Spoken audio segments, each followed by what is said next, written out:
One of the videos is not a video, it's the top 5 highest pay-per-view. One of them is a video, and another one is a video, which you have those 2 videos. Okay, all right, perfect. Sure. So, before I get into this message, a couple things. Does anybody know, do you ever wonder why people from different countries eventually buy into communism? Does anybody know? Who's escaped a communistic regime to come to America? Raise your hand. Stand up if you're from Venezuela. Okay, stand up if you're in Venezuela. Okay. All right. Stand up if you're from Cuba. Stand up if you're from Cuba. Anybody from Cuba? No? Stand up if you escaped a socialistic environment to come to America. Stand up if you're from another country that you came here. Okay. If you didn't, somebody in your family did to come here, okay? Most of you are here because someone in your family didn't like what was being offered in their country. You can grab a seat. But do you know why people eventually buy into communism? Why do you think it is? Lack of choice. What else is it? It's easy. What else is it? What else is it? Do you know what it is? It's constant beatdown. You guys ever seen that video on TikTok where it's this dog and this man that's holding a hand with the dog that looks like the dog? And he's putting this little toy in his mouth. He keeps biting. He keeps it putting it in my mouth, keeps biting. Keeps the toy in his mouth, keeps biting it. Then he brings a toy in front of this other hand that looks like the face of a dog. With his other hand starts punching it 5 times to the head. Then he brings the toy in front of the real dog and the dog doesn't open its mouth. Okay, did you guys understand that? I'm trying to do my best to show you the video. I don't know where the video is at, but I've seen it. It's constant beat down. What happens when you constantly beat people down? Then they're demoralized. Did any one of you guys ever have a friend in school where you went to their house and you would see how one of the parents would demoralize the kid, and you can tell their look is just a defeated human being? Anybody seen something like that? You don't need to raise your hand, but some of you guys maybe weren't raised in an environment like that, where eventually you're kind of like, dude, I'm just I'm not going to do nothing big with my life. There's no way I'm going to do anything big with my life, right? I come from a Middle Eastern culture that it's not normal to lift you up, edify you. You're going to do this, you're going to do that. So my choice was to go into the army. First experience I had with a friend called me and told me, Pat, I think you can do something big in your life, is a day before I re-enlisted to go and stay in the army for 6 years. He calls me, he says, what are you doing? I said, tomorrow's my re-enlistment to stay in the army. I signed 6 years. He says, have you signed already? I said, no. He says, can I change your mind? I said, not at all. Yeah, some people call you, you're like, well, the man's made up their decision. This man, Kogan Alaverdi, said, let me change your mind. For 1 hour, he's on the phone with me. He tells me he can do it. You remind me of this, you remind me of that, you remind me of this. It's 12:30 at night, I'm in Kentucky. I can't go to sleep at night. And I get up and I said, you know what? Maybe I'm going to get out. Do you know if in the military, when you do 8 years, most of the time you'll do 20 years? Because a recruiting officer at 8 years says, dude, you got 12 more years, you've already given 8. Why not finish the 12 years to get the other retirement plan? And then what do you say? Kind of makes sense. I'm only 26. You know what? I'll go 12 more years. Do you know I'm this close to getting that 6 years? The guy that got the 6 years is one of my best friends in the world. He took the 6 years, he stayed for 20 years, he got out at 38. I went and visited him to see him at Madrid when I watched El Clasico. Some of you guys that came, you guys went to, I went with you, but I went and visited him as well. If I re-enlist 6 years, I stayed the rest of the time, knowing my personality, I probably would have been married like 7 times, okay? And, you know, my situation would have been a whole different situation, right? I would have gotten out at 38. I would have never met Jen. That means there's no Dylan, there's no Tico, there's no Senna, there's no Brooklyn, there's no PHB, there's no Valuetainment, and my dad's probably not alive today. So, what does this mean to you? How does this apply to you? The last 2.5 years, America's been beaten up. Over and over and over and over and over again. COVID's beating you up. Stand up if you had COVID. Stand up if you actually had COVID. I'm standing up because I had COVID, okay? Okay, now, do me a favor. I'm so curious, just for my own market research that I'm doing. Stand up if you got, so there's COVID, there's Delta, there's Omicron. If you got it in the last 8 months, it's probably Omicron. If you got it around August of last year, it's Delta. If you got it in 2020, early 2021, it's COVID. How many of you guys stay standing? If you got the OG COVID, stay standing. The OG COVID, stay standing. All right, this is the OG community. Are you really the OG community? This is OG COVID. On 3, scream the month you got COVID. Think about it, think about it, think about it. 1, 2, 3. Not a big event. Okay, grab seats. Now, stand up. If those of you got COVID and it's Delta, who got Delta? Who got Delta? Who got, because Delta was the heavyweight, like Delta showed up, right? Who got Delta and you felt like you got your ass handed to you? Yes, no, maybe? All right. So this is a Delta community. Now sit down, sit down. Now, who got the Omicron? The soft one, the gentle one. By the way, whoever got Omicron, you still went to the nightclub, okay? The Omicron community was a little bit loose. But anyways, grab a seat. Regardless of it, every time you and I turn on the TV, what do we see? How many people are dying? You know how you haven't seen it in the last 6 months? I don't know why they're not showing it anymore, but they used to show it every day. How many people are dying? Dying, dying, dying, dying, dying, non-stop, dying, constant. It's like, oh my gosh, beat down, beat down, beat down, beat down, divide, divide, divide, divide. People who never thought were racist started thinking, maybe I am racist.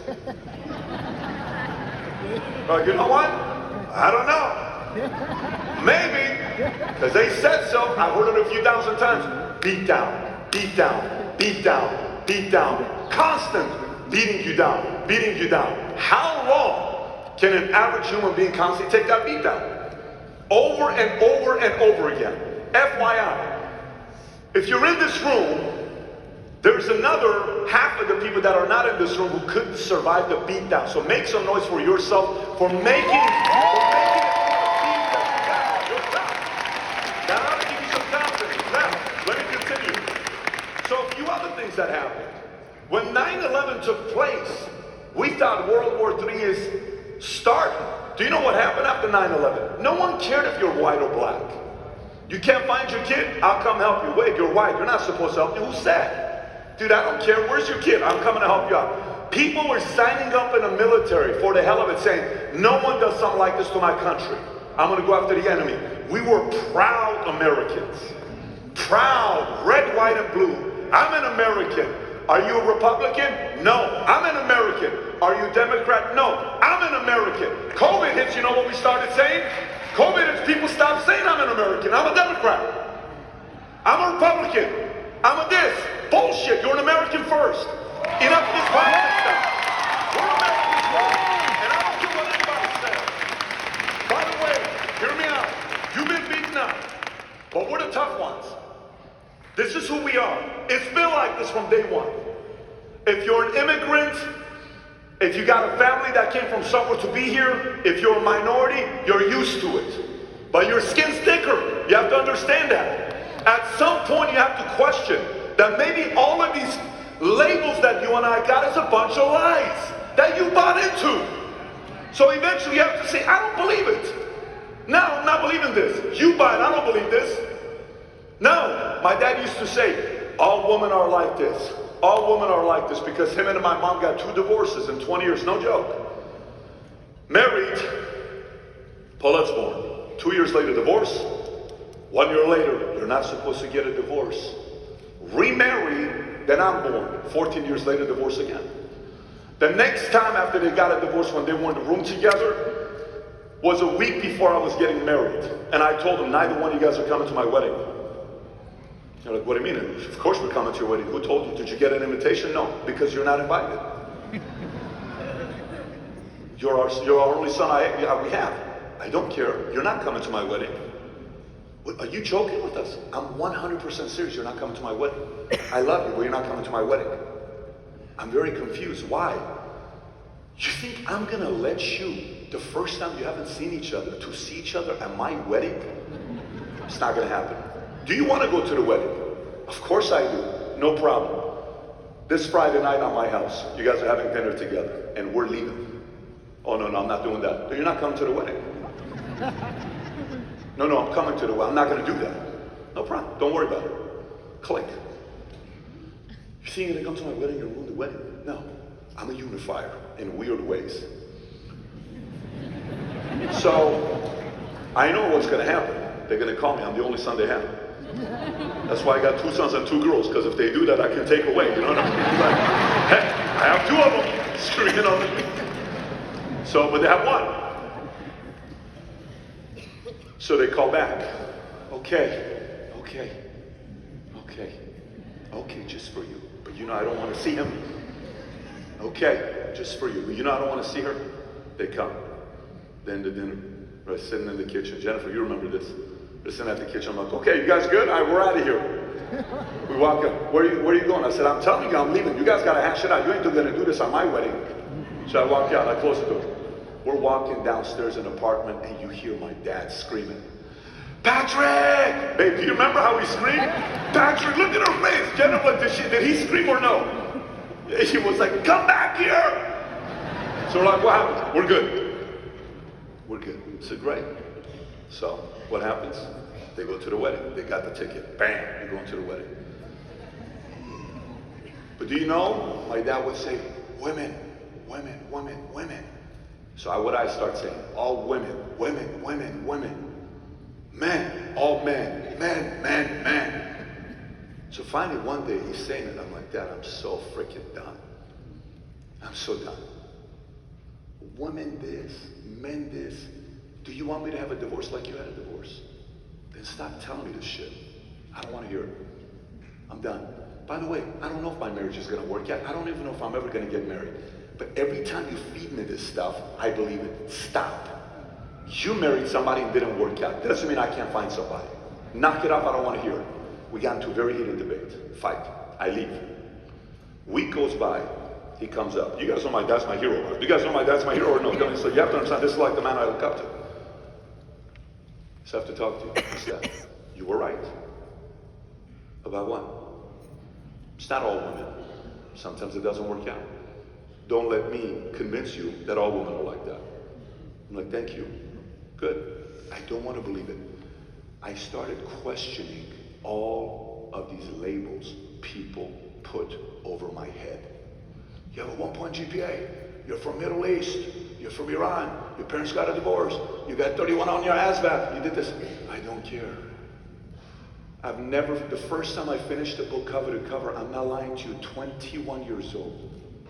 I've never finished a book cover to cover in my life. Because I had no reason to chase after anything. I was defeated. Nothing to look forward to in life. Then I read a book and I said, oh my God. Then I read a second one, and third one, and fourth one. Fast forward today, 2,000 plus books. I can't stop learning. That was my saving grace because I decided to improve. So now let me go back to you.